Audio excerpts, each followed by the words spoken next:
So, our next speaker will be talking about exotic enemy, the impact of anti-AAPI violence on AAPI sexuality. So, Goddess Cecilia is a sexuality and pleasure educator who believes that even though most of the ocean remains unexplored, you are welcome to dive deep into the depths of your pleasures as a healthy and healing part of self care. Whether it's through pampering and pleasure products, or a vulva or body crafts activity, or educating in her finest shells, the mermaid goddess helps you relearn and reclaim your pleasure.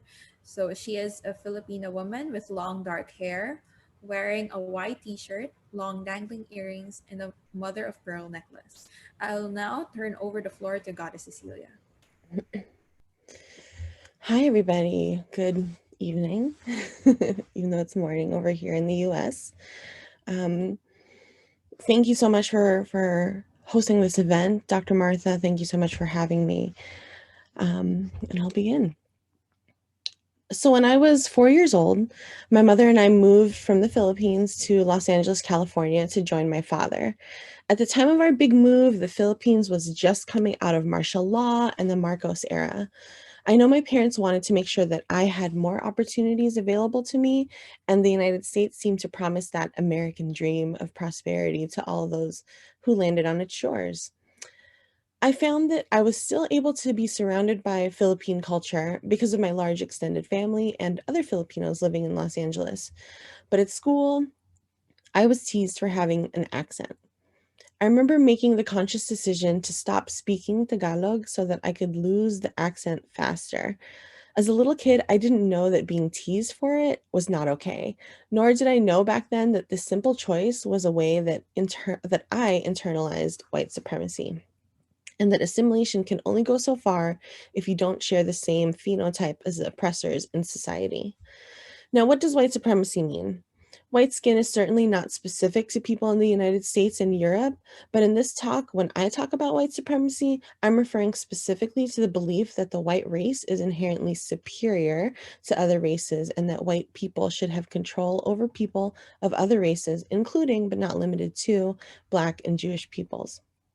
Historically, I feel like we in the United States think of white supremacy as being part of large events like the slave trade or the Holocaust.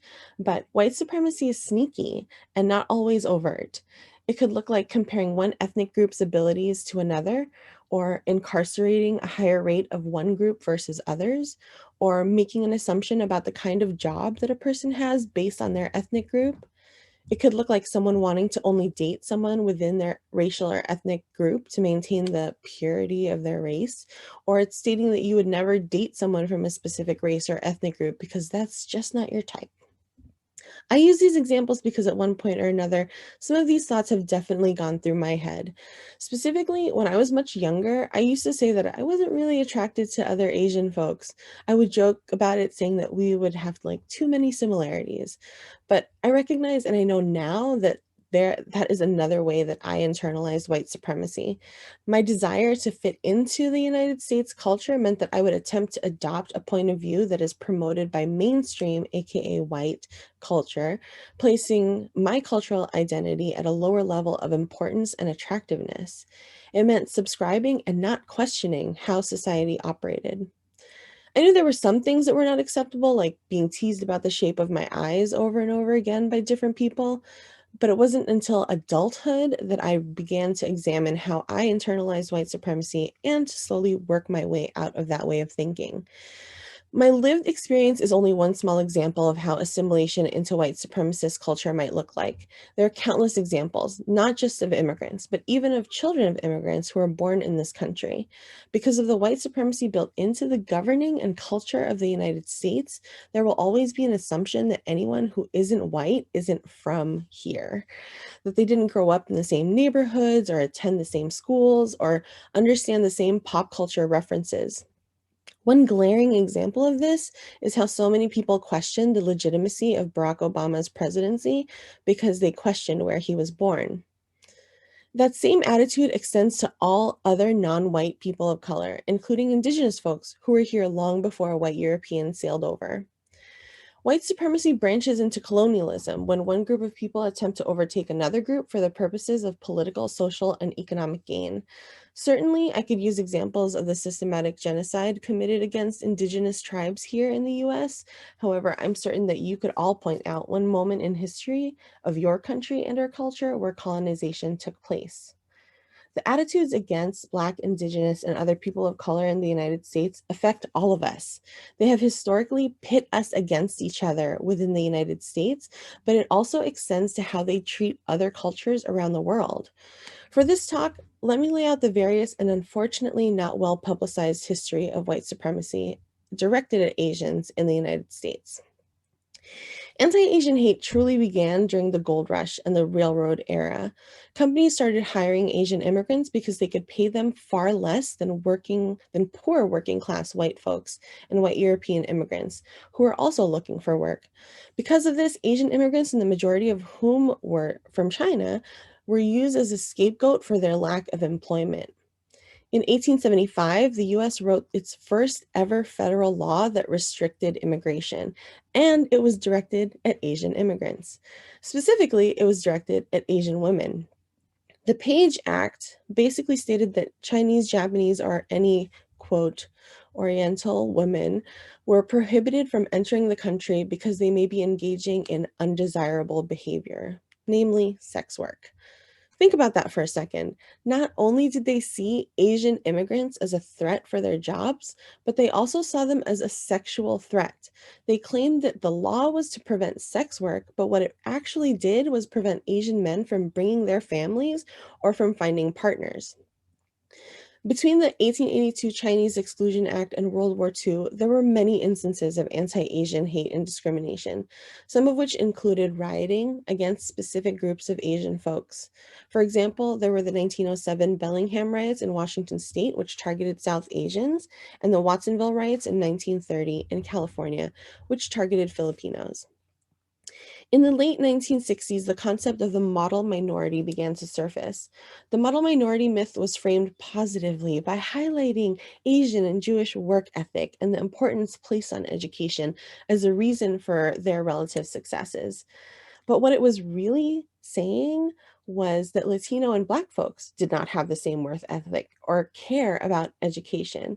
It also lumped everyone into a single category of Asian, not recognizing that there were variations in socioeconomic status between the various ethnic groups. This also ignored the bias that people have, which is perpetuated in how different ethnic groups are portrayed in the media and how their family members might have talked about them in the past. This is why when Trump started referring to COVID-19 as a China virus or Kung flu, it wasn't a surprise to me that anti-Asian hate crimes began to increase in frequency and violence. To have a president utilize racial stereotypes in this manner, it seemed to put the focus on the group of people and not the virus itself. It gave his followers permission to be open about any stereotypes or biases about Asian folks that they already believed.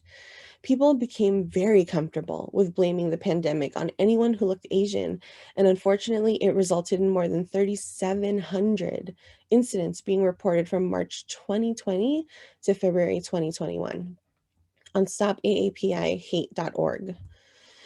The problem is that we know that these numbers are probably lower than what's realistically happening. People are underreporting, or they don't feel like it's worth reporting. We have seen that the police and justice systems here don't often do enough after an incident that has been reported. And how are you supposed to report someone yelling a racial slur in their moving vehicle? It's a systematic issue that affects the everyday lives of Black, Indigenous, Latino, Asian, and Pacific Islanders living in the United States, whether they realize it or not. This isn't to take away from those of us who have worked hard and established themselves in this country. But because of the color of our skin, or the texture of our hair, or the slant of our eyes, the larger society will continue to weaponize our ethnicity to benefit white supremacy. So now that I've taken the time to detail the larger examples of anti-Asian sentiments in the United States, let me talk about how this affects our sexuality. Now, historically, many of the restrictions in immigration directly affected the sexuality of Asian immigrants. By forbidding the immigration of Chinese women, for example, Chinese men were not often going to find a partner or were limited in how often they could see their families back home. The Page Act also highlighted the sexuality factor as well. By associating sex work with Asian women, they created an image of Asian women being promiscuous and carrying sexually transmitted infections. There were also anti-miscegenation laws that were already in existence, which further barred any non-white person from having a relationship or marrying a white person. In fact, part of the reason the Watsonville riots happened was because Filipino bachelors were hosting dance hall events and white women were attending. White men were so angry at this that they proceeded to attack Filipinos and burn down their establishments.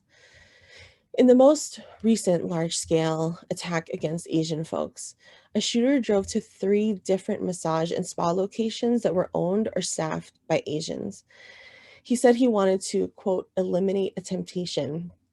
Why were these specific people and these specific spas a temptation? As of now, there's still no proof that anything sexual was actually occurring at these locations, yet they were a source of his supposed sexual temptation. And if there was something sexual occurring, the fact that he believed that the staff and patrons were expendable shows how much value he really placed on their lives. When this occurred, there was a massive grieving throughout the United States among the Asian and Pacific Islander community. Many of the women already knew what it was like to be reduced to a sex object because of our ethnicities. As a Filipina, I've been told about people being a US soldier stationed in the Philippines and how Filipino women were really good at sex. Cis men in the United States constantly want to show how much they know about our cultures by trying to lecture us about our customs, cuisines, martial arts, and languages. The amount of times some random man has tried to say maganda or beautiful to me and other Filipino women I know in order to impress us is countless. Knowing that we can easily be reduced to a sexual plaything is exhausting. We cannot walk the streets without the stereotype potentially following us, literally, as we're just trying to do simple things like shop or for food or ride public transportation. If we do express our sexual selves, it's looked at as an opportunity to support a stereotype or to take advantage of us. Humans have some basic needs to be fed, housed, clothed. All of it is so that we can feel safe. Safe in our bodies, safe around the people we interact with, and definitely safe with lovers. If we don't feel safe, or if we're always at a heightened level of alertness, or even if we choose to shrink ourselves to minimize how much space we take up in the world, all of that affects our sexuality and definitely affects how we feel pleasure. We may question whether we're engaging in certain sexual acts because we want to or because it's what we've been told to enjoy. We might also never question this and might end up missing out on a whole world of potential pleasure. There isn't really one way that it affects all of the Asian Americans and Pacific Islanders, especially since there's so much variation in the way we were raised and our individual cultures. Sure, sex can also be a way to relieve stress, and some folks will use it that way. But if the stress outweighs the pleasure, then it's quite possible that it isn't really that pleasurable. Also, the potential for a whole host of other issues come up, like having difficulty reaching orgasm. I say this often when I do pleasure workshops. There's a direct line from our brains to our buttholes. We've watched our elders, our neighbors, our community members be attacked time and time again, and some did not survive those attacks. Because of all that's happening, there's been a collective grieving that's been happening on top of fear and worry for ourselves and our loved ones. It continues to rob us of the time we could be feeling joy and pleasure. So I try to remind my clients and my followers of the fact that our joy and pleasure is a way that we can change the narrative. We deserve to claim our spaces and live as full human beings, no matter how white supremacy tries to take that away. The fight continues, of course, until we are recognized as full citizens and full human beings. In addition to how our cultures influence our presence, the fight has to continue. In the meantime, making room for extra pleasure can only make us more whole with ourselves. Now, where do we go from here? I recognize that I'm speaking to you from a particular lens of being a 1.5 Filipino immigrant raised in the United States. But I do believe that we could all take steps forward together as people within our homelands and a diaspora. 1, examine our biases and colonized mentality. This is a toughie. I recognize that. I think that history being what it is, we all could do our own individual work of recognizing whether we carry any biases within us. Perhaps we learned it from our parents, grandparents, or media, or societal norms. What are our initial thoughts about different groups of people, people with different abilities, people in different socioeconomic statuses, people with different body types?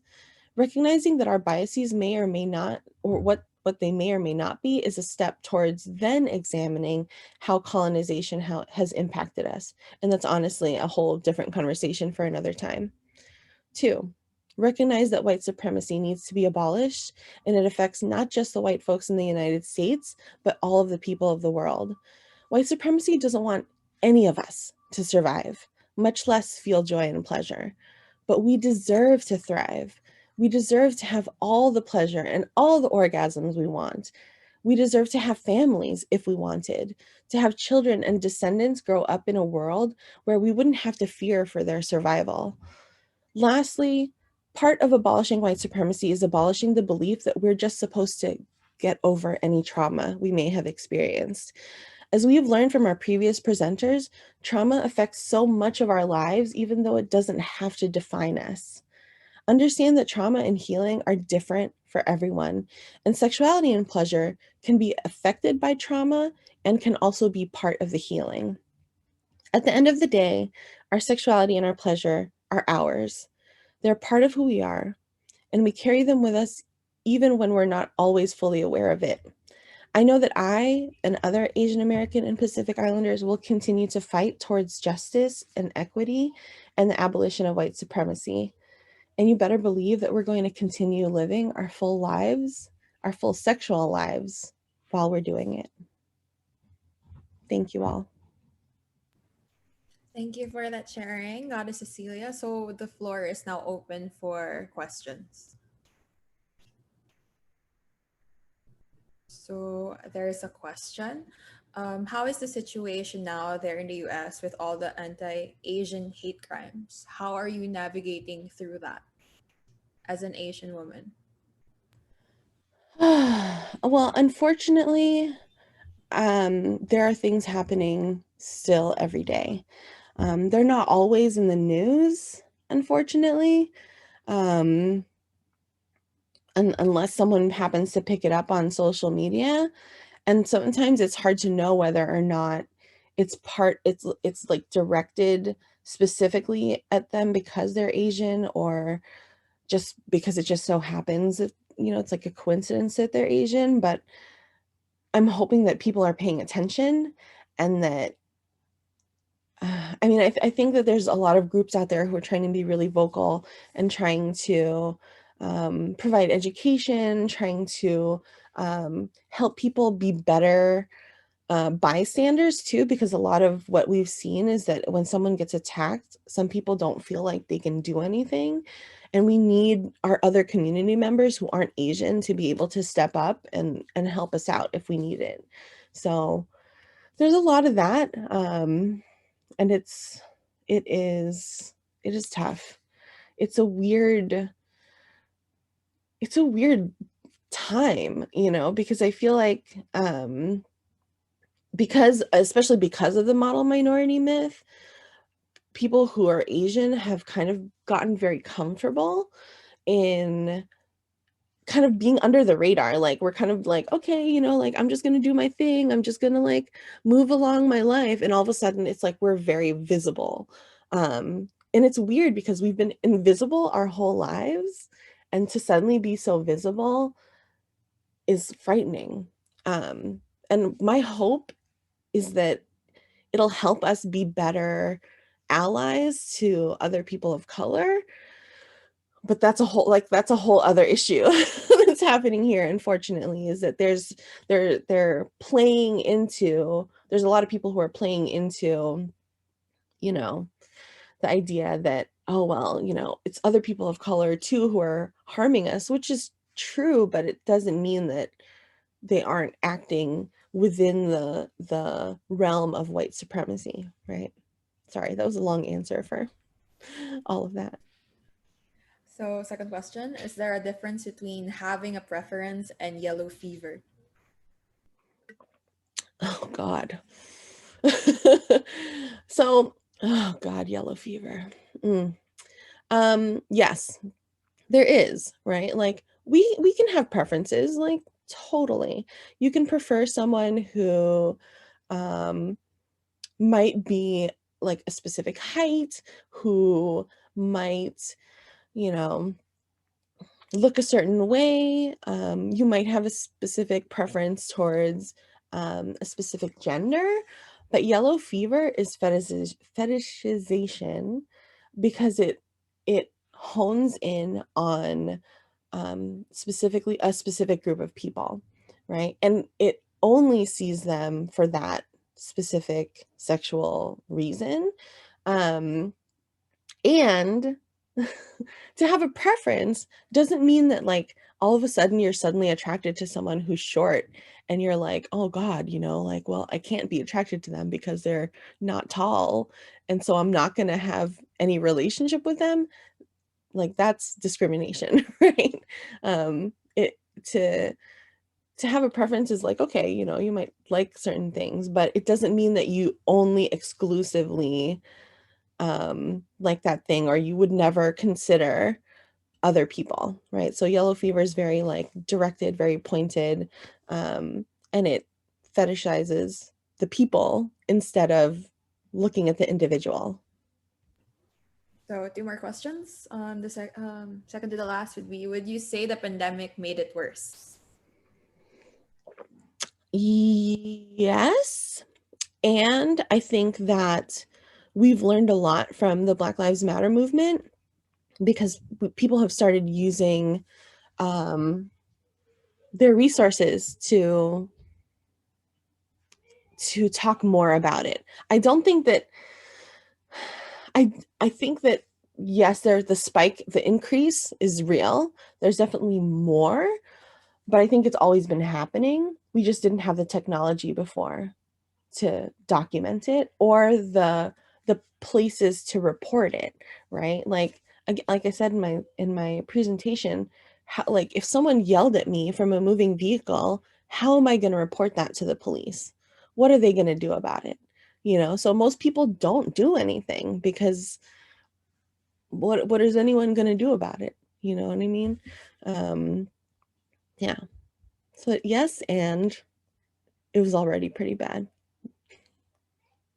So last question: how can people outside of the US do anything about Asian hate crime, and what to do about people who choose not to care because they're not in the US? That's tough. I can't tell anyone to like I can't convince anyone of of caring, right? Like I don't want to come at you and being like, okay, this is my official answer. But if you're someone who cares about other people, if you're someone that cares about the world, um I think that I think it's just as important as say like climate change, right? Like all of it affects all of us at the end of the day, even if you don't necessarily feel it right away. I mean, people feel that way already here in the US, right? Like if I'm in this tiny corner where no one is bothering me, then I'm not going to do anything about it. But that doesn't help anybody, right? Like, so if you're in your tiny corner just being like, well, it's just me and I'm not going to do anything, there are things that you can do. You can highlight specific voices of Asian American people who are doing the work already to educate people, to um, spread awareness. I think that's one small way that you can help. But it's important because I think a lot of the times as I said before, we've been so used to being so invisible that any sort of boost can only benefit us. So if other people around the world are boosting what we're doing and what we're saying, then that's one step. I'm sure there's more that we could do, but I think for now, small steps are the best. Okay, no more questions from the people here. So thank you, Goddess Cecilia, for sharing with us your experiences and your thoughts about